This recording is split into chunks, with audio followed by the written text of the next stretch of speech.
Good morning, listeners. And once again, thank you for tuning in to South Coast Radio and to spending some time with us.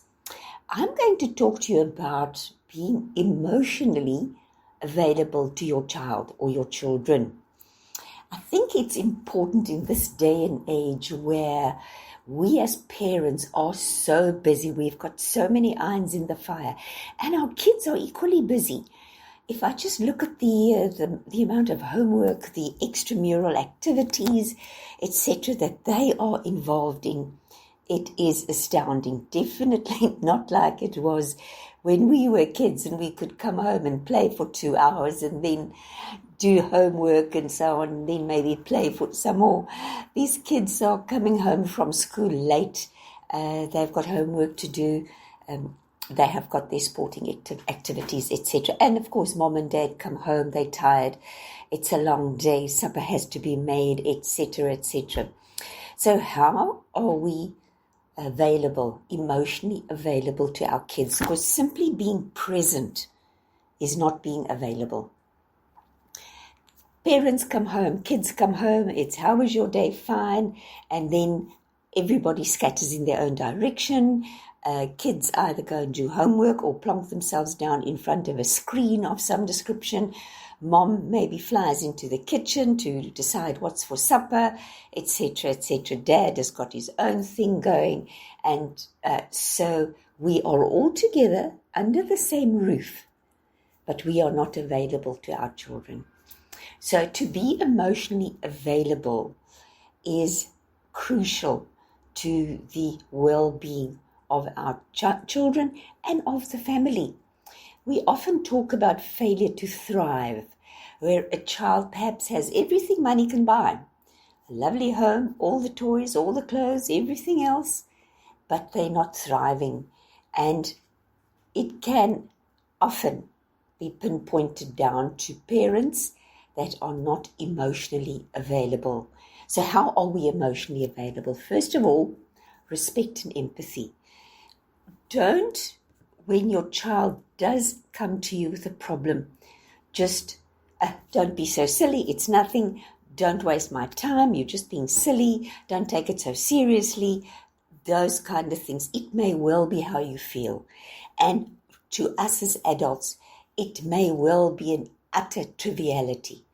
But remember, to your child who is still learning and growing and does not know how to handle those situations, it's really, really important. So respect and empathy means you listen actively. You make yourself available, you remove distractions, and you say to your child, I understand that you are upset. That does not mean you agree. It just means you understand that they are upset. And then you give them your ear.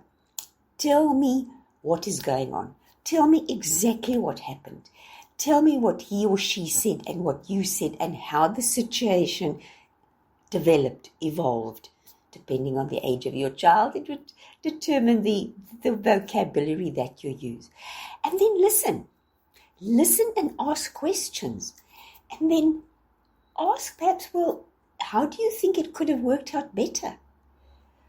So your child starts learning to think along other lines other than just, well, he took my toy and I took his toy and we were both very upset.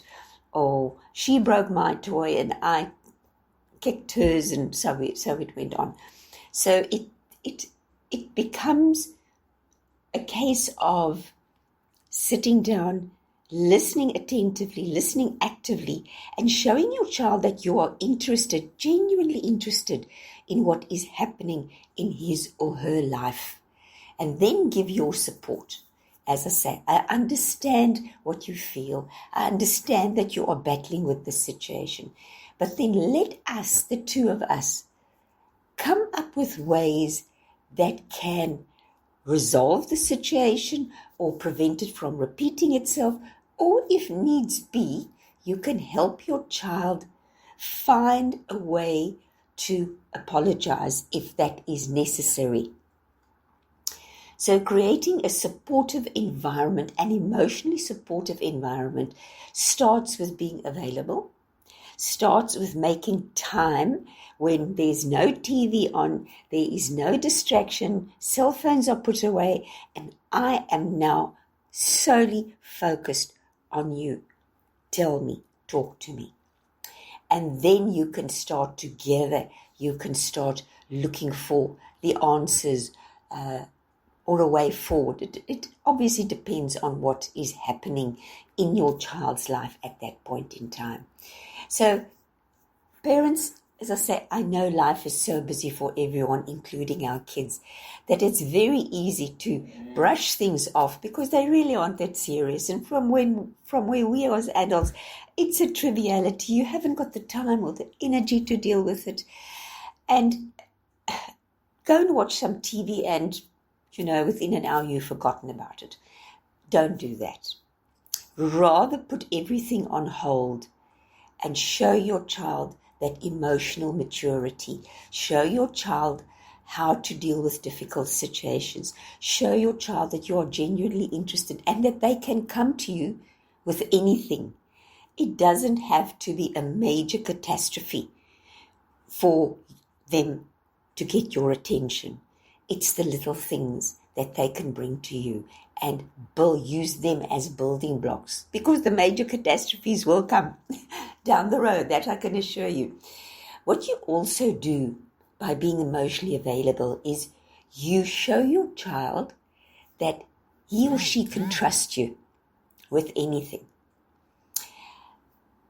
That is important because when your child reaches the teen years and life becomes a lot more complicated for them, with the hormones on a route march and emotions all over the place, and boys' ankles start flexing their muscles a bit and not necessarily wanting to listen to your authority. Once that has happened and they have got no respect for you and they don't trust you and they know that you really aren't interested, it's too late. So as soon as they start coming to you and say, Mom or Dad, do you know what happened at school today? Or do you know what the teacher said or whoever? Say, I don't, but come and sit down and tell me about it. And be genuinely interested and concerned. And do not offer criticism. And by that, I'm not saying that we must agree with our children whether they were right or wrong or totally off the mark, that we must say, oh, my poor darling, this is so unfair. Not at all. But what I am saying is rather make suggestions of, how do you think you could have handled this better? How do you think you and I can work out a way that is going to be more acceptable to you and to everyone else involved, so that your child learns to trust you, your child learns to think critically, your child learns decision making, your child learns consequences of decisions and actions. And as I sometimes it's going to say, you know what, my sweetie pie, I think you could have handled that better, wouldn't you agree? I understand why you did what you did or said what you said, but perhaps that wasn't the best thing to do at the time. So perhaps it would be a good idea for you tomorrow to apologize to your friend. And your friend may or may not accept that apology. And if they don't be upset by that. That is their choice. You must do what is right for you and what helps you grow as a human being and into a sensible teenager, if there's such a thing. And I know, yes, I hear you all sighing and rolling your eyeballs at that comment. But yes, we do get sensible teenagers, but it starts at a young age. And I often tell my parents, use the ABC. So A is always you acknowledge the emotion. So I can see that you are upset. I understand that you are angry and frustrated. I understand that you are heartbroken. B is for what are the rules, the boundaries by which we live in our family. In our family, we don't lie or we don't take someone else's property, or we don't break someone else's property, or we don't cheek the teacher. That is kind of the rules that we have in this family. Now, C is for choice. What do you think you can do to remedy the situation? And once the child has said, well, perhaps I can go and apologize to my teacher for being cheeky or disrespectful, or to my friend, then the child has learned a whole lot of things. You understood, they can come to you.